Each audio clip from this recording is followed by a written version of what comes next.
नमस्कार। कार्यक्रम हाम्रो नेपाल हामी नेपालीमा यहाँलाई हार्दिक स्वागत छ। कार्यक्रम हाम्रो नेपाल हामी नेपालीमा हामीले मुलुकका कुरा गर्छौँ अनि कुरा गर्छौँ नागरिकका। विशेष गरी मुलुकको राजनीति बिग्रँदो छ। राजनीति बिग्रिए सँगसँगै मुलुकको भविष्य पनि अन्यलग्रस्त बनिराखेको छ। यति बेला एकीकृत माओवादीबाट छुट्टिएका बाहिरिएका केही साना ठुला दलहरू फेरि जोडिने क्रम सुरु भएको छ। अर्थात् जोडिने अभ्यासमा माओवादीसँग आबद्ध रहेका दल र नेताहरू सक्रिय भएका छन्। फेरि पनि अझै निश्चित छैन। कारण नेपाली राजनीति यति धेरै अस्थिर छ र यति धेरै चलायमान छ। विज्ञहरू भन्ने गर्छन् नेताहरू आफ्नो विवेकले चल्दैनन्, आफ्नो खुट्टाको यात्रा गर्दैनन्। त्यसकारण कहीँ कतैबाट चलाइएका नेताहरू अहिले के निर्णय गर्छन् र त्यो निर्णयलाई कति समयसम्म टिकाइराख्छन् पत्तो हुँदैन। फेरि पनि एकीकृत माओवादीको एकीकरणले पक्कै तपाईँ हामी सर्वसाधारण नागरिकलाई खुसी दिनुपर्छ।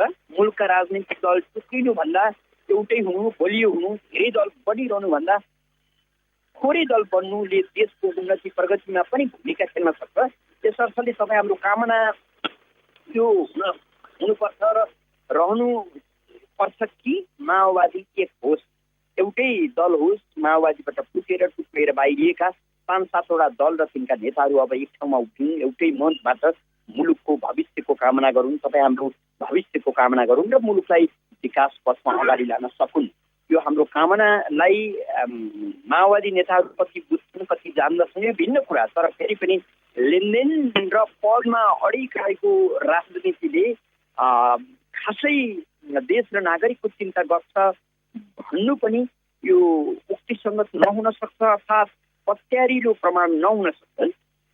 माओवादी टुक्रिनुका एउटै कारण उनीहरूको शक्ति बाँडफाँड र पद बाँडफाँड। माओवादीबाट बाहिरिएका मोहनवैद्य किरण जति बेला माओवादी सरकार निर्माणको तयारी गर्दैथ्यो त्यो बेला किरण पक्षधर एकजना नेताले भनेको मन्त्रालय नपाएका कारण तिक्तता चुलिँदै गएर अन्ततः पार्टी फुट्नु परेको थियो। यसै गरी अन्य माओवादीबाट बाहिरिएका अन्य पार्टी अथवा माओवादीबाट बाहिरिएर एकीकृत माओवादीबाट बाहिरिएर बन्नेका अन्य पार्टीहरूको अवस्था पनि यही हो। हामीले आज एकीकृत माओवादीको एकीकरणको सन्दर्भ उठाउनका लागि एकीकरणको अभ्यास कहाँसम्म पुग्यो, प्रयास कहाँसम्म पुग्यो, कति सफल हुन्छ माओवादीको यो एकीकरण अभियान, यसको जान्नका लागि बुझ्नका लागि नेकपा माओवादीका उपाध्यक्ष सीपी गजुरेलको निवासमा गएर कुराकानी गर्ने प्रयास गर्दैथ्यौँ। निकै लामो खडेरी झेलेका तपाईँ हामी आज वर्षा अथवा झरी परिराखेको छ।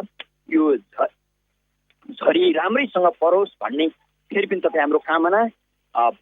खेतबारी बाँझिएका छन्, पटपट्टि फुटेका छन्, पानीका मूलहरू सुकिराखेका छन्। पानी नपर्दाको पीडा मानवले मात्रै होइन प्रकृतिले र अन्य प्राणीले पनि झेल्दै थिए। अहिले पानी परिराखेको छ। हामी सीपी गजुरेलको निवाससम्म अझै पुग्न सकेका छैनौँ। पानी परेका कारण बाटोमै छौँ। मसँगै हुनुहुन्छ मेरा सहकर्मी सुदर्शन आचार्य। हामी दुवै भाइ बाटोमा निचुक्क पानीले भिजिसकेपछि ओट लागेर कतै उभिएका छौँ र तपाईँसँग संवाद गर्ने प्रयास गरिराखेका छौँ। सीपी गजुरेल कौशल टारमा हामीलाई पर्खेर बसिरहनु भएको छ। हामी उहाँसँग माओवादीको एकीकरण अभियान कहाँ पुग्यो, अब एकीकरण पछिको माओवादी नेताहरूको शक्ति टक्राव कसरी सम्मूल्यन हुन्छ, माओवादीका पार्टी अध्यक्ष पुष्पकमल दाहाललाई परिवर्तन गरिनुपर्छ भन्ने स्वरहरू पनि माओवादी स्थायी समिति सदस्यहरूबाट आउन सकेका छन्। मोहनवैद्य किरणको हैसियत के होला, उता रामबहादुर थापा बादलको अवस्था कस्तो होला, यता लामो कालखण्डदेखि अध्यक्ष बन्दै आएका पुष्पकमल दाहाल कुन ठाउँमा रहलान्, पार्टी एकीकरणपछि मुलुकले के प्राप्त गर्ला, संविधान माओवादीकै पहलमा घोषणा भयो भनिएको छ, संविधान कार्यान्वयनमा कस्तो होला। अझ अर्को महत्त्वपूर्ण पक्ष दोस्रो संविधान सभा बहिष्कार गरेर संविधान सभा बिथोल्नका लागि, निर्वाचन बिथोल्नका लागि हर प्रयास गरेको वैद्य माओवादी अब एकीकृत माओवादीमा विलयन भइसकेपछि उसले दोस्रो संविधान सभाबाट जारी गरिएको संविधानलाई कसरी हेर्ला, उसको त्यो कार्यान्वयनका लागि उसको पहल कस्तो रहला, यी अनेकै चाख लाग्दा कुराहरू र अत्यन्तै जनसरकारका कुराहरू यति बेला माओवादीसँग जोडिएका छन्।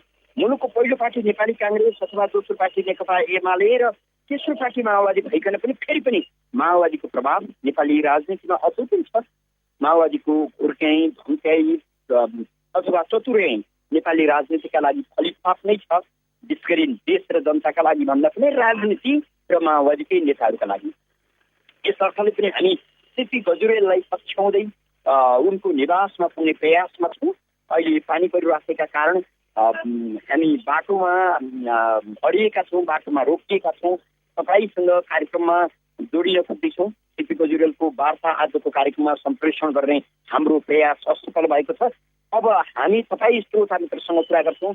4006524 तपाईँले फोन गर्न सक्नुहुन्छ।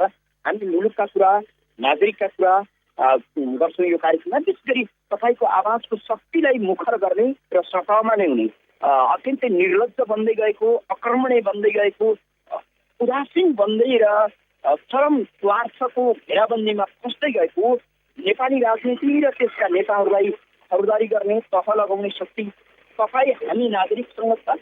हामीले निस्वार्थ भएर हाम्रा नेताहरूलाई खबरदारी गर्न सकेनौँ भने अब देश जुन स्थितिमा छ अझ भटकलोमा पर्नेछ। तपाईँ हामी एकान्तमा बसेर, एक्लै बसेर अथवा 2-4 जना उभिएर देशका बारे सोच्यौँ, आफ्नो भविष्यका बारे सोच्यौँ, देशको प्रगतिका बारे सोच्यौँ, उन्नतिका बारे सोच्यौँ भने कहाली लाग्छ, पीडा हुन्छ। केही पनि यो भूमिमा बस्नु छैन तपाईँ हामीलाई यस्तो लाग्छ। तर फेरि पनि यति सुन्दर र सानो मुलुकलाई यति भिन्न बिगार्ने राजनीतिक तत्त्वहरूलाई खबरदारी गर्न अब ढिला भइसकेको छ। हामी त्यही खबरदारीको अभियान लिएर निरन्तर तपाईँका साथमा छौँ। 4006524 तपाईँले फोन गर्न सक्नुहुन्छ। यो कार्यक्रम विशेष गरी हाम्रो नेपाल हामी नेपाली तपाईँका लागि निर्मित कार्यक्रम हो। तपाईँको आवाज र तपाईँको सक्रियता यो कार्यक्रमले खोज्नेका छ। तपाईँको आवाजको शक्ति मनन गर्नुपर्छ नेपाली राजनीति र नेपाली राजनीतिक दलका नेताहरूले। हामी यो हेतु कार्यक्रमलाई अगाडि बढाइराखेका छौँ। टेलिफोन सम्पर्कमा कोही श्रोता मित्र हुनुहुन्छ, उहाँलाई स्वागत गरौँ। को बोल्दै हुनुहुन्छ? नमस्कार ठाकुरजी। हजुर, म गङ्गा प्रसाद शर्मा नेपाली। गङ्गा प्रसाद शर्मा नेपाली भन्नुहोस्। साँचो सेवा भाव राखेर राजनीति गरेको र गर्ने भए धेरै थोरै राजनीतिक दल हुनु स्वागतयोग्य कुरा हो। तर प्रजातान्त्रिक कालको 65 वर्षमा के मात्र गरेनन् राजनीतिक दलले। अझ माओ र लेनिनका चेला भनिएका कम्युनिस्टहरू त पदको लागि टुट्ने फुट्ने गरिबको कुरा गर्छन्। अब चेत खुले हत्या हिंसा भ्रष्टाचार चन्न आतङ्क रोके पुग्छ हामी नेपाली नागरिकलाई। यही कुरा सेरोफेरोमा हजुरले मेरो पनि प्रश्न राखिदिन आग्रह गर्दछु। नमस्कार। हजुर, यहाँलाई हामी धन्यवाद दिन्छौँ। गङ्गा प्रसाद शर्मा नेपाली हुनुहुन्छ। हामीसँग कुरा गर्दै हामी खुला आकाश मुनि छौँ, त्यस गरी खुला सडकमा छौँ। पानी परिराखेका कारण कतै ओत लागेर तपाईँसँग कुरा गरिराखेका छौँ। यसकारण हाम्रो आवाजमा केही गडबडी हुनसक्छ अथवा तपाईँले राम्रोसँग सुन्न नसक्नु भएको पनि हुनसक्छ। पानी परेको छ, झरी परेको त्यो पानीका थोप्लाको आवाज तपाईँले सुन्दै हुनुहुन्छ। गाडी गुडिराखेका छन्, गाडीको हर्न र गाडीको गुडाइको आवाज पनि तपाईँले सुनिरहनु भएको छ। फेरि पनि देशका कुरा गर्नका लागि जहाँसुकै जुन ठाउँमा उभिएर पनि गर्न सकिन्छ। एफएम रेडियोको संस्कार र संस्कृति आम जनजनको मन र आम जनजनका फाइदा पछ्याउँदै हिँड्ने पनि हो। त्यस अर्थले आवाजको स्तर भन्दा पनि तपाईँ हाम्रो विषयको स्तर यति बेला महत्त्वपूर्ण हुन्छ। हामी यसकारण यो सडकमा उभिएर देशका कुरा गरिराखेका छौँ, राजनीतिक प्रवृत्तिका कुरा गरिराखेका छौँ। तपाईँ पनि यो कार्यक्रममा जोडिन चाहनुहुन्छ, आउन चाहनुहुन्छ भने हाम्रो स्टुडियोको टेलिफोन नम्बर 4006524 फोन गर्न सक्नुहुन्छ। टेलिफोन सम्पर्कमा अर्का कोही श्रोता मित्र हुनुहुन्छ, उहाँलाई स्वागत गरौँ। को बोल्दै हुनुहुन्छ? हेलो। हजुर भन्नुहोस् न। नमस्कार, म प्रदीप मान श्रेष्ठ। हजुर, प्रदीप मान। अब अहिले विकास निर्माण त ठप्पै छ सारा। अब माओवादीहरूले 10 वर्ष ध्वस्त गरेको, त्यसपछि नबनाएको। अब आउँदो मङ्सिरमा स्थानीय निकायको निर्वाचन गर्ने भनेर प्रधानमन्त्रीले बोलिदिनु भएको छ। तर के भन्नु भने अन्तरिम निर्वाचन गर्ने रे। अब निर्वाचन भनेको पनि कहीँ अन्तरिम हुन्छ। अब स्थानीय स्वायत्त शासन ऐन पल्टाएर हेर्दाखेरि त 5 वर्षको लागि स्थानीय निर्वाचन हुनुपर्छ, त्यसमा किटा नै गरेको छ। अब यहाँ अन्तरिम कालको लागि अन्तरिम निर्वाचन भनिसकेपछि अनि 3 दिनमा निर्वाचन गर्ने फेरि 13 वर्ष 25 वर्षमा निर्वाचन गर्ने। यसरी एउटा जिम्मेवार नेपाल देशको प्रधानमन्त्री भएर पनि त्यसरी जथाभावी बोलिदिने, अन्तरिम काल भएको अन्तरिम निर्वाचन गराउनु भनेर। अब त्यसमा प्रचण्डजीले पनि मङ्सिरमा अन्तरिम निर्वाचन हुन्छ अनि त्यो अनन्त कालको लागि होइन, अब अन्तरिम कालको लागि मात्रै हो भनेर हा मिलाइदिने। कति वर्ष अनन्त काल भनेको? त्यसकारण चुनाव नहुन्जेलको लागि चुनाव आवधिक रूपमै हुनुपर्छ र विकास निर्माणको लागि यो राजनीतिकरण नगरिकन अहिले ध्वस्त भएको संरचना बनाउन हडताल भइसक्यो। त्यसको लागि स्थानीय जनप्रतिनिधि जरुरी छ। स्थानीय निकायको निर्वाचन मङ्सिर भने मङ्सिर पहिलो हप्ता दोस्रो हप्ता जहिले गर्ने हो गर्नुहोस्, तर त्यो आवधिक नै हुनुपर्छ 5 वर्षकै लागि। कानुनले त्यही भनेको छ, कानुन उल्लङ्घन गर्ने अधिकार त प्रधानमन्त्रीलाई पनि छैन। धन्यवाद। हजुर, परिमाण श्रेष्ठ हुनुहुन्थ्यो कुरा गर्दै नेपाली राजनीतिले कानुनको ख्याल गर्ने, विधिको ख्याल गर्ने र मुलुकको दीर्घकालीन हितका लागि चिन्तन गर्ने हुन्थ्यो भने यस्तो हुँदैन थियो। एकातिर संविधान घोषणा भएको छ, संविधान पूर्णतः कार्यान्वयन गर्नका लागि राजनैतिक दलहरूसँग अत्यन्तै थोरै समय छ। संविधानले उनीहरूलाई निर्देशन गरेको कुरालाई पालना गर्ने हो भने फेरि पनि नेपालले अहिले मङ्सिरमा स्थानीय निकायको निर्वाचन गर्न सक्छ या सक्दैन, यो बहसको विषय हुन सक्छ। तर निर्वाचनलाई आवधिक बनाउने के अन्तरिम बनाउने यो ढङ्गको बहस गर्नुले आफ्नो स्वार्थका लागि, नागरिकलाई मूल्यमा पार्नका लागि सामान्यतया के गरेको थिइस् भन्न म यो गर्न खोजेको थिएँ भन्ने केही प्रमाणका खातिर ती मुद्दाहरू, यी एजेन्डाहरू अगाडि ल्याइएका हुन्। अहिले सरकारले आफ्नो नीति तथा कार्यक्रममा आगामी मङ्सिरमा स्थानीय निर्वाचन गर्ने घोषणा गरिसकेपछि त्यसमा कार्यक्रममा पारिसकेपछि एकीकृत माओवादीभित्र त्यही विषय हिजोदेखि बहस पाउन थालेको छ। कति सम्भव छ?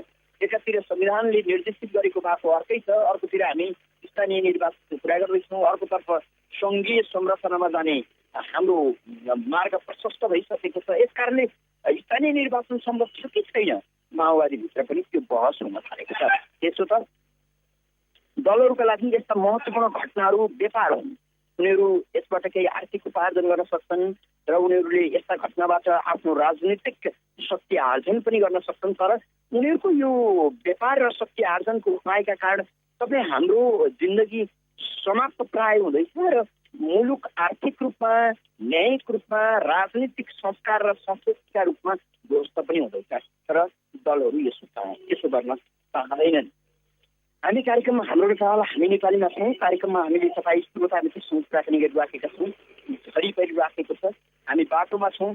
सिपी गजुरेलसँगको वार्ताका लागि हामी सिपी गजुरेलको निवास कौशलचार जाने क्रममा झरी परेका कारण हामी बाटोमा छौँ र अहिले यो झरीको आवाज तपाईँ सुनिरहनु भएको छ। बाटोमा घुर्दै गरेका सवारी साधन पनि सवारी साधनको आवाज पनि तपाईँले सुनिरहनु भएको छ। झरी निकै लामो खडेरीपछि झरी परेको छ। एक खालको शान्त शीतल तापनि प्रदान भएको छ यो झरीका कारण। हामी बाटो तपाईँसँग कुराकानी गरिराखेका कारण आवाजमा अलिकति स्तर नहुन सक्छ, आवाज राम्रोसँग तपाईँले सुन्न नसक्नु भएको पनि हुनसक्छ। हामी तपाईँसँग पनि कुराकानी गरिराखेका छौँ। 703-65-24 तपाईँले फोन गर्न सक्नुहुन्छ। टेलिफोन सम्पर्कमा कोही श्रोता हुन्छ, उहाँलाई स्वागत गरौँ। को बोल्दै हुनुहुन्छ?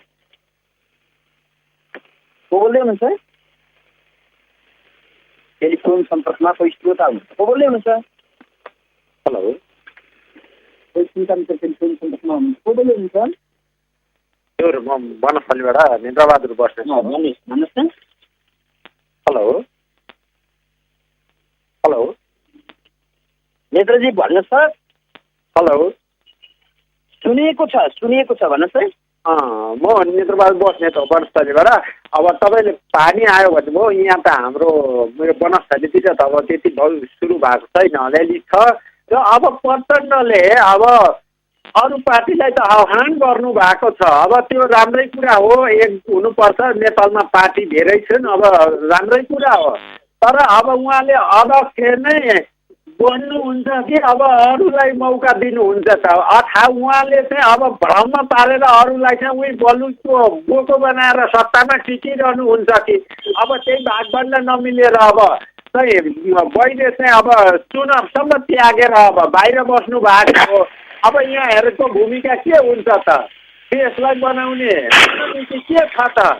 देशलाई यस्तै गरेर लुटिरहने हो कि देशलाई विकास गर्ने हो कि अब सत्तामै मात्रै टिकिरहने हो, सुविधा मात्रै खानका लागि राजनीति गर्नु हुँदैछ? अब जनताले हेर्नुपर्ने, प्रत्येक नेपालीले हेर्ने दिन आउँदैछ।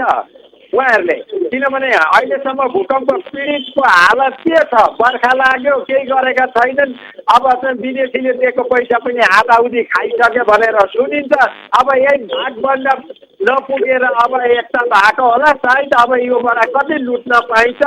अब देश र जनतालाई त केही गर्ने होइन नि। यिनीहरूले केही राष्ट्रको ढिकुटी सक्नका लागि हुन्, सुविधा खानका लागि हुन्। यिनीहरूलाई सुविधा चाहिएको छ, देश चाहिएको छैन, जनता चाहिएकै छैन। जनतालाई रणभुलमा पार्ने, झुकाउने, चुटखेल गर्ने अनि सत्तामा टिकिरहने। यस्तो पारले देश कहिले पनि हुँदैन। यो त संविधानै खारेज गर्नुपर्छ। यो जनमत सङ्ग्रहमा जानु पर्यो। जनताले जे चाहन्छ त्यो हुनुपर्छ। यिनीहरू नेताले आफ्नो मनमानी बनाएको छ। यसले चाहिँ नेपाली जनतालाई कहिल्यै भलो गर्दैन, कुनै पनि भलो हुँदैन भन्न चाहन्छु। हजुर, नेत्रबहादुर बस्नेत हुनुहुन्छ हामीसँग कुरा गर्दै। झरी परिरहेको छ। यो झरी परिरहँदा एक खालको आनन्द त महसुस भएको छ। फेरि पनि यही झरीमा तपाईँले भूकम्प पीडितको अनुहार सम्झन सक्नुहुन्छ। अझै पनि लाखौँ भूकम्प पीडितहरू तालमुनि छन्। यो झरीको पानी उनीहरूको पालभित्र जाने हो। सरकार यो बुझ्छ या बुझ्दैन? र दर्जनभन्दा बढी टेको लगाएका घरहरू काठमाडौँमै छन्। ती घरहरूभित्र यो पानी पस्नेछ। ती घरहरू कति दिन ठेगिने हुन्? अर्को विपत्ति आउला कि नआउला? सरकारले त्यो पनि जान्दछ कि जान्दैन, त्यो चाहिँ भिन्न विषय हो। यदि सरकारले नागरिकका अत्यन्तै पीडादायी कुराहरूलाई मनन गर्ने र चिन्तन गर्ने अथवा चासो राख्ने हुन्थ्यो भने सम्भवतः वर्ष दिनसम्म भूकम्प पीडितहरू खुला आकाश मुनि बस्नु पर्दैन। आजको यो झरीले कैयौँ ठाउँमा भूकम्प पीडितहरूको बिचल्ली भएको हुन सक्छ। तर फेरि पनि सरकारको निर्लज्जता र सरकारको पाखण्डीपनलाई सम्झेर झरी भूकम्प पीडितहरूले आफ्नो जिन्दगीलाई झिक्कार्नु सिवाय अर्को विकल्प छैन। हामी कार्यक्रममा हाम्रो नेपाल हामी नेपालीमा छौँ। कार्यक्रममा हामीले तपाईँ श्रोता मित्रसँग केही कुराकानी गऱ्यौँ। अब कार्यक्रमको दोस्रो खण्डमा आज हामीले नेपाल सरकारका एकजना उप प्रधानमन्त्री चित्रबहादुर केसीसँगको कुराकानी प्रस्तुत गर्दैछौँ। चित्रबहादुर केसी जब सरकारमा जानुभयो त्यसपछि उहाँको चर्को आलोचना भयो। चित्रबहादुर केसी सामान्य नेताका रूपमा परिचित, सङ्घीयता विरोधी नेताका रूपमा परिचित, अत्यन्तै नागरिकको मर्म बुझ्ने नेताका रूपमा परिचित, तर तिनै परिचय बनाएका चित्रबहादुर केसी एकाएक सरकारमा गएर उप प्रधानमन्त्री भइसकेपछि सरकारका सेवा सुविधामा रुमल लिने भयो, हराउनु भयो। तथापि उहाँ भन्नुहुन्छ मसँगै टेम्पो चढेका साथीहरू आज पनि टेम्पोमै छन्। उप प्रधानमन्त्री भइसकेपछि सरकारी गाडीबाट सर्लक्क ओर्लिएर टेम्पोमा चढ्न नमिल्ने रहेछ। मलाई बडो अप्ठ्यारो पारेको छ उप प्रधानमन्त्री पदले भन्नुभएको छ। सहकर्मी सुदर्शन आचार्य सँगै उप प्रधानमन्त्री चित्रबहादुर केसीको राष्ट्रिय जनमोर्चाको पार्टी कार्यालयमा गएर गरिएको यो वार्ता हामी तपाईँका बीचमा प्रस्तुत गर्दैछौँ। तपाईँ सरकारमा जानुभयो, बाहिर विशेष गरी सामान्य जनहरूले निकै आलोचना गरे। चित्रबहादुर केसी संहिताको विरोध गर्दै हुनुहुन्थ्यो, आफ्नो मुद्दा सरकारसँग बेच्नुभयो, पदसँग बेच्नुभयो भने यो एक किसिमको आरोप पनि गुनासो पनि तपाईँलाई कस्तो लाग्दैछ? मैले सरकारमा सामेल भएको एक हप्ताभित्रै त्यसपछिका पटक पटकका मिडियाहरूमा मैले भन्ने गरेको छु, मैले सङ्घीयतासित यो पद साटेको होइन, मन्त्रीको पद साटेको होइन। नेपाली जनतालाई अब त्यस खालको लाग्ने भयो, लाग्न पाइयो। त्यस कारणले आज मुलुकको जुन अवस्था मुलुकले भोगिरहेको छ त्यो त सङ्घीयताकै कारणले हो नि।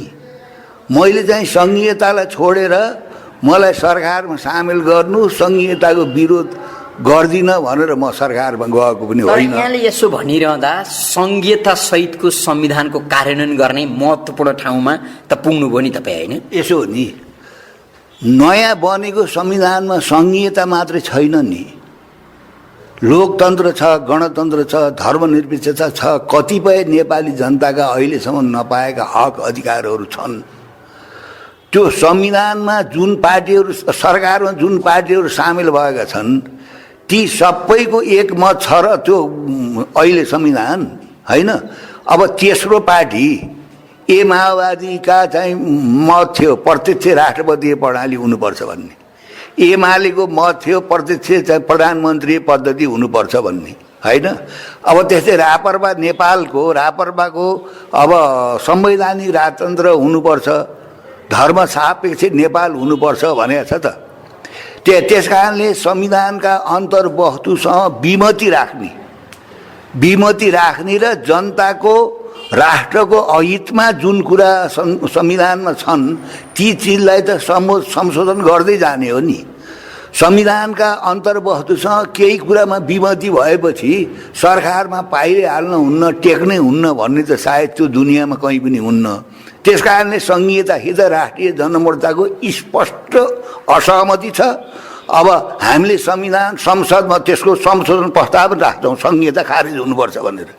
त्यस कारणले अब संघीयता कार्यान्वयन गर्ने ठाउँ संघीयता मात्रै कार्यान्वयन हुन्छ र त्यहाँ गणतन्त्र खारेज होला त्यो कल्पना भन्दा होइन। यसो हो नि, कुनै बेला पञ्चायतको जुन बेला बिगबिगी थियो त्यति बेला कसैले पञ्चायती व्यवस्था खारेज होला, राजतन्त्र जाला भनेर कसैले प्रश्न गर्थे।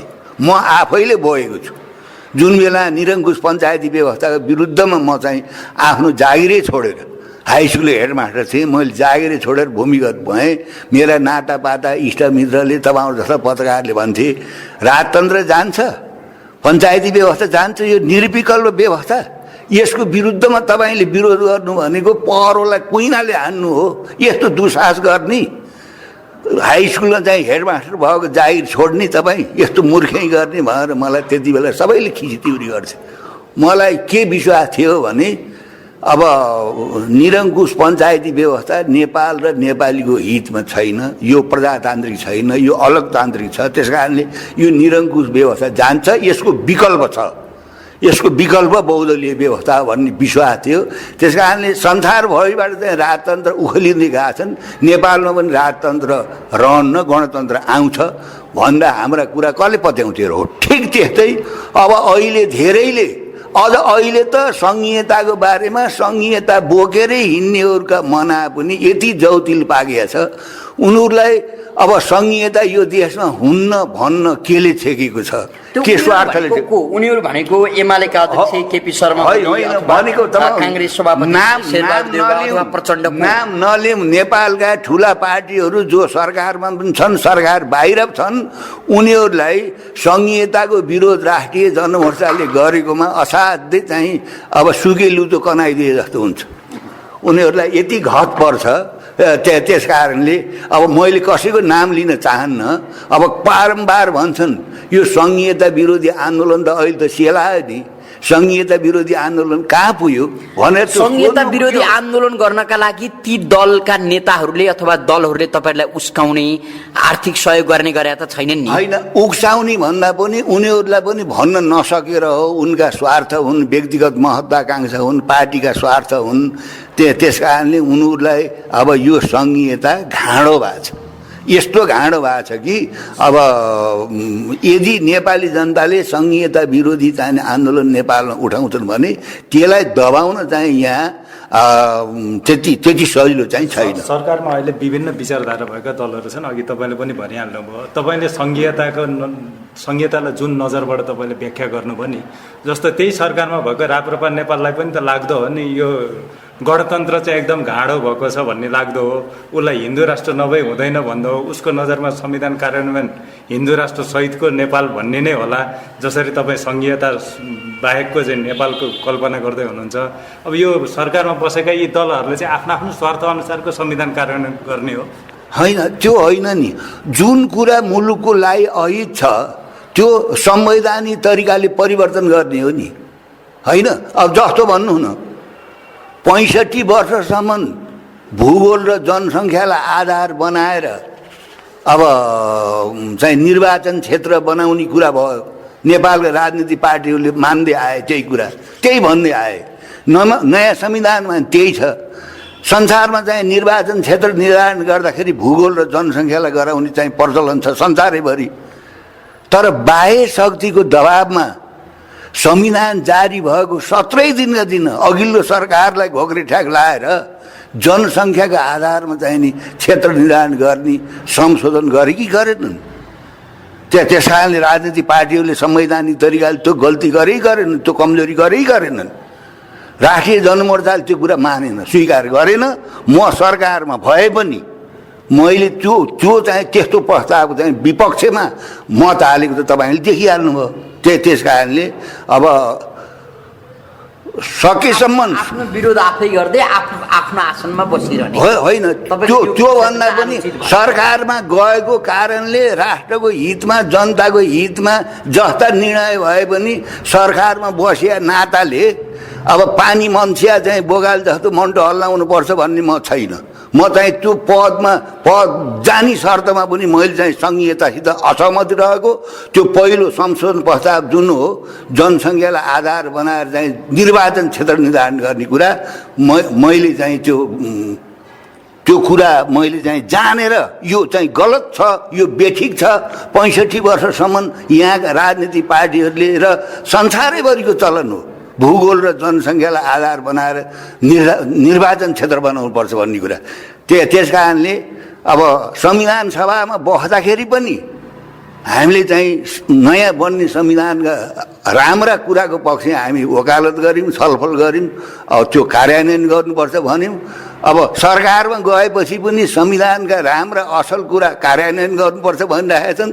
गलत कुरा चाहिँ संवैधानिक तरिकाले त्यसलाई हटाउनुपर्छ भन्ने कुरा अहिले पनि हामीले चाहिँ गरिरहेका छौँ। यो अहिले संविधानको विरोधमा सडकमा रहेका मधेसवादी दलहरूको त कुरै छोडौँ, सत्तामै रहेका दलहरू बिच पनि अब एकमत भएन कि संविधानलाई अँगाल्ने, स्वीकार्ने, कार्यान्वयनमा जाने साझा एउटा सहकार्यको भावना देखिएन।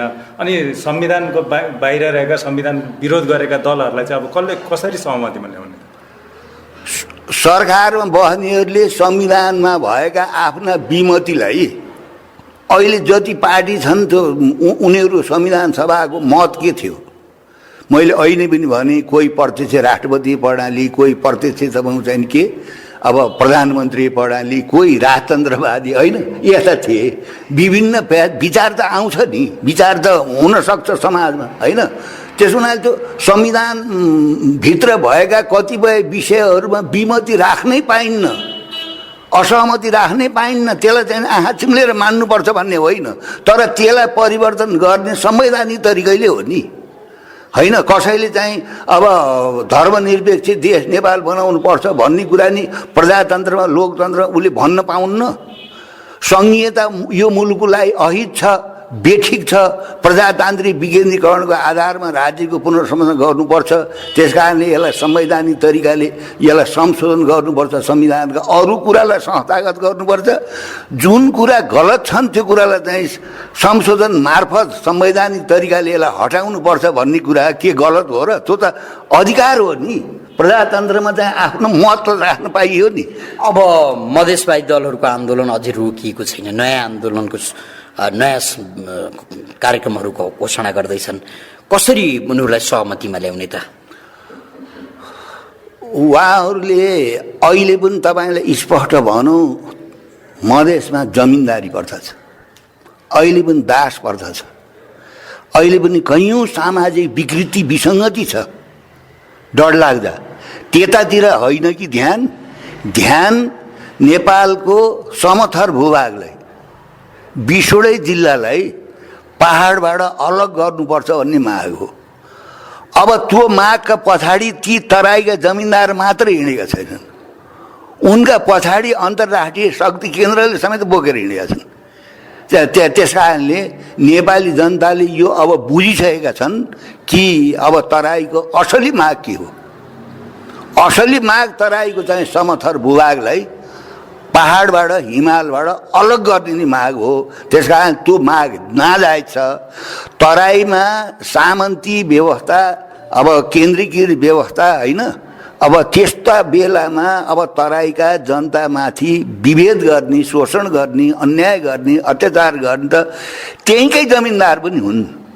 त्यहाँका जमिनदारहरूले मुलुकका अरू जनजाति, आदिवासी, सीमान्तकृत सुकुमवासीको भलो गर्छन् भनेर कसैले पनि भरम नपाले हुन्छ। फेरि उनीहरू स्वतन्त्र पनि छैन। मन्त्री, अब तपाईँ सत्तामा गइसकेपछि, मन्त्री बनिसकेपछिको मजा अथवा मन्त्री बनेपछिको दुःखका बारेमा अलिकति भनिदिनुहोस् न, तपाईँको अनुभव कस्तो छ? अब सामान्य डेरा गरेर बसेको मान्छेलाई सौले घर मिल्दा क्वार्टर मिल्दा अब त्यो सुख नै छ। टेम्पोमा सार्वजनिक बसमा हिँडेको मान्छेलाई अहिले कारमा हिँडेको छु त्यो पनि सुख छ बाहिर तपाईँलाई देख्दाखेरि। अब तर अब नेपालको स्थिति, नेपाली जनताले भोगेको स्थिति त्यो सबै देख्दाखेरि मलाई चाहिँ अब त्यो मन्त्री भएर बसे पनि मैले त सुख भोग गरेँ। तपाईँ मन्त्रीको गाडीमा चढ्दा हिजो तपाईँ चढेका टेम्पोहरू बाटोमा देखिन्छन्? देख्छु, म देख्छु। त्यो टेम्पोमा चढ्नेले मलाई आफ्नो टेम्पोबाट हेर्छन्, म पनि नमस्ते फर्काउँछु। अब त्यो देखादेखि हुन्छ। अब मन्त्री भएपछि नि टेम्पोमा चढ्नुपर्छ, सार्वजनिक बसमा हिँड्नुपर्छ भन्ने त्यो चलन छैन, होइन? त्यो सधैँ हुने पनि होइन। त्यस कारणले हाम्रो पार्टीले के सोच्यो भने अब संविधान बनाउने बेलामा नेपालको संविधान नेपाली जनताले स्वतन्त्र रूपले बनाउन पाउनुपर्छ भन्ने कुरा हो हाम्रो माग। कसैका हस्तक्षेपका अगाडि लत्रिन हुन्न, लतारिन हुन्न, संविधान जारी गर्नुपर्छ भन्ने कुरामा पार्टीहरू, ठुला पार्टीहरूको त्यति आँट गरे। त्यति आँट गरेकोमा चाहिँ हाम्रो पनि हौसला बढ्यो राष्ट्रिय जनमोर्चाको। र केपी ओलीले यसकारण साथ दिए होइन, त्योभन्दा पनि राष्ट्रिय जनमोर्चाको संविधानका कतिपय विषयका संहिताकै बारेमा विमति हुँदा पनि संविधान चाहिँ आउनुपर्छ भन्ने थियो। संविधान जारी गर्ने बेलामा यिनी चाहिँ ठुला राजनीतिक पार्टीहरू एक ठाउँ भएर संविधान जारी गरे।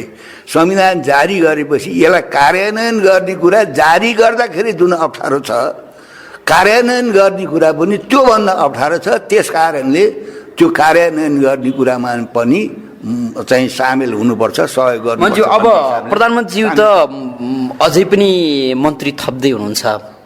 यो मन्त्री परिषदको आकार कम भएर उहाँलाई त्यस्तो लागे हो कि कुर्सी टिकाउनका लागि यस्तै गर्नुपर्छ भन्ने हो कि तपाईँले के सल्लाह दिनुभयो उहाँलाई? यसो अब पहिलो कुरा त जेठ 25 गतिको 16 बुँदीमा के सल्लाह भएको थियो भने 4वटा पार्टीले भागवण्डा गर्ने, सरकारमा जाने। अब जसरी मिलेर संविधान जारी गर्ने, मिलेरै कार्यान्वयन गर्नुपर्छ भन्ने कुरामा पनि त्यो सल्लाह भएको थियो। अब त्यो सल्लाहलाई चाहिँ बिचमा भाँचिदिए। संविधान जारी भइसकेपछि एउटा पार्टीलाई सरकार प्रमुख, एउटा पार्टीलाई राष्ट्र प्रमुख, होइन? अनि अर्को पार्टीलाई रोजेका मन्त्रालय, यो खुसामत सत्ताको भागवण्डा भएको थियो। अब शक्ति केन्द्रहरू के कुरा सफल भयो भने यी 3टा ठुला पार्टीको बीचमा विभाजन ल्याउन उनीहरू सफल भइहाल्यो। तर त्यसले त तपाईँलाई फाइदै गर्यो नि? होइन, त्यस्तो फाइदा हुन्छ। देशमा राजनीतिक पार्टीहरूका बीचमा आपसमा चाहिँ झगडा हुने, तानातान हुने, अनि जनताले दुःख पाउने, देशको राष्ट्रियता, सार्वभौमता र अखण्डता, यहाँका राजनीतिक पार्टीहरू झगडा गर्दाखेरि अरूले आएर चलखेल गर्न पाउने। अब सरकारले अहिले के गरिराखेको छ? सरकारको काम के छ आजभोलि?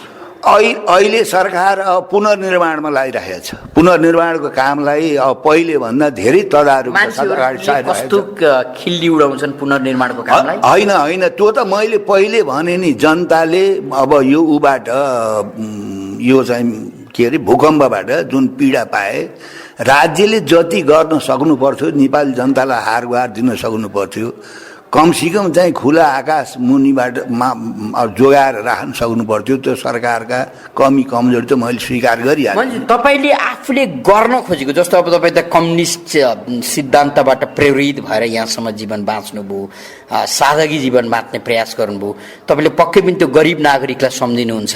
ती नागरिकका पक्षमा गर्न खोजेको काम तर यो मुलुकको प्रशासनिक र मुलुकको विभिन्न यो उल्झनले तपाईँलाई गर्न नदिएको त्यस्तो के छ?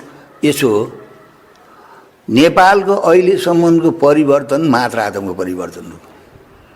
मात्रात्मक परिवर्तन भनेको के हो भने त्यो देशका जनताका आधारभूत समस्या समाधान गर्न सक्दैन यस्ता परिवर्तनले। राणा शासन थियो, राणा शासनका अगाडि तपाईँले र मैले यति कुरा गर्न सक्दैन थियो। पार्टी खोल्न पाउनुहुन्थ्यो, स्कुल कलेज अब अस्पताल तपाईँले खोल्न सक्नुहुन्न थियो। अब राणा शासनको अन्त्य भएपछि बहुदलीय व्यवस्था आयो। केही समय 17 सालसम्म कमसेकम राजनीतिक पार्टीहरू खुला अनि मिडियाहरू खुला, जनताका बिचमा त्यस खालको केही सीमित सीमाभित्र मात्रात्मक परिवर्तन भयो भन्नु न। त्यसपछि 17 सालपछि फेरि तपाईँको चाहिँ निरङ्कुश शासन आयो, पञ्चायती व्यवस्था आयो, निरङ्कुश राजतन्त्र आयो। अब त्यसलाई फ्याँक्न 30 वर्षसम्म हामी आफै पनि लड्यौँ होइन। र 46 सालको आन्दोलनपछि पञ्चायती व्यवस्था सिद्धियो। पञ्चायती व्यवस्था सिद्धिएपछि बहुदलीय व्यवस्था आएपछि पनि नेपाली जनताका आधारभूत समस्या रोटी रोजी रोजगारी यिनी मिलेन। तर तुलनात्मक रूपमा अब यो 62-63 पछि र अब अहिलेको संविधानले पनि कमसेकम अब सरकार प्रमुख, राष्ट्र प्रमुख होइन, अब सरकारको महत्त्वपूर्ण ठाउँमा राज्य सञ्चालन गर्ने ठाउँमा कमसेकम नेपाली जनताले आफैले चुनेका प्रतिनिधिहरू गएर शासन गरिसकेका छन्। अहिले जे जस्तो शासन सत्ता व्यवहार प्रशासन चलिरहेको छ त्योसँग मेरो पनि सन्तोष छैन। जनतालाई सुशासन दिन सकेको जनतालाई त झन् पीडा हुने कुरा छैन। आफैले चुनेर पठाएको मान्छे लुटमा व्यस्त छ, आफूले चुनेर पठाएको मान्छे आफ्नै हाडछाला चुस्नमा व्यस्त छ। अनि यो संसदीय व्यवस्था सामन्ती निरङ्कुश व्यवस्थाको तुलनामा प्रगतिशील हो। यो संसदीय व्यवस्थाले कुनै पनि देशका जनताका आधारभूत समस्या समाधान गर्न सक्दैन नि। आधारभूत समस्या समाधान गर्न सक्ने भनेको त मान्छेले चाहिँ नि अब रोजगारी पाउने, योग्यता अनुसार मान्छेले बिरामी हुँदा औषधि पाउने, मान्छेले चाहिँ अब आफ्नो मानिसका चाहिँ आधारभूत समस्या होइन, रोजीरोटी पाउने, औषधि पाउने, शिक्षा पाउने, यो हो नि जनताको आधारभूत समस्या बन्यो। त्यस कारणले यो जुन परिवर्तन अहिले आइरहेको छ यो सुधारात्मक हो। केही सुधार भएको छ। जनताले के खोजेको छ भनेर भन्दाखेरि उच्च प्रकारको परिवर्तन पछि पाउने सुधार जस्तो खोजिरहेछ। अहिले पनि चाहिँ शक्ति केन्द्रहरूको यहाँ चाहिँ दबाब छ, उनीहरूको चलखेल छ। यहाँका प्राकृतिक साधन स्रोतमाथि अरू नै चलखेल गरेका छन्। 50,000 तपाईँको चाहिँ यहाँ एनजिओ आइएनजिओले रजाइ गरिरहेका छन् होइन। त्यस कारणले यहाँ अब सरकार अस्थिर छ, अराजकता छ। त्यस कारणले यहाँ जति विकृति विसङ्गति छ यो के हो भने अब यो संसदीय व्यवस्थाभित्र यो मात्रात्मक परिवर्तनभित्र यस्तै हुन्छ, यस्तो रहिरहन्न। अच्छा हजुर, मन्त्री यहाँले आफ्नो व्यस्त समय हामीलाई उपलब्ध गराइदिनु भयो, धेरै धेरै धन्यवाद दिन्छु। ल धन्यवाद। मलाई पनि आफ्नो विचार राख्ने अवसर दिनुभयो, तपाईँलाई धन्यवाद छ र सुन्ने साथीहरूलाई पनि मेरो चाहिँ धन्यवाद छ। कार्यक्रममा हाम्रो नेपाल हामी नेपालीको दोस्रो खण्डमा नेपाल सरकारका एकजना उप प्रधानमन्त्री चित्रबहादुर केसीसँग नेपाल सरकार र चित्रबहादुर केसीले नेतृत्व गर्नुभएको राष्ट्रिय जनमोर्चाका राजनीतिक मुद्दाहरूमाथि केन्द्रित रहँदै छलफल गर्यौं।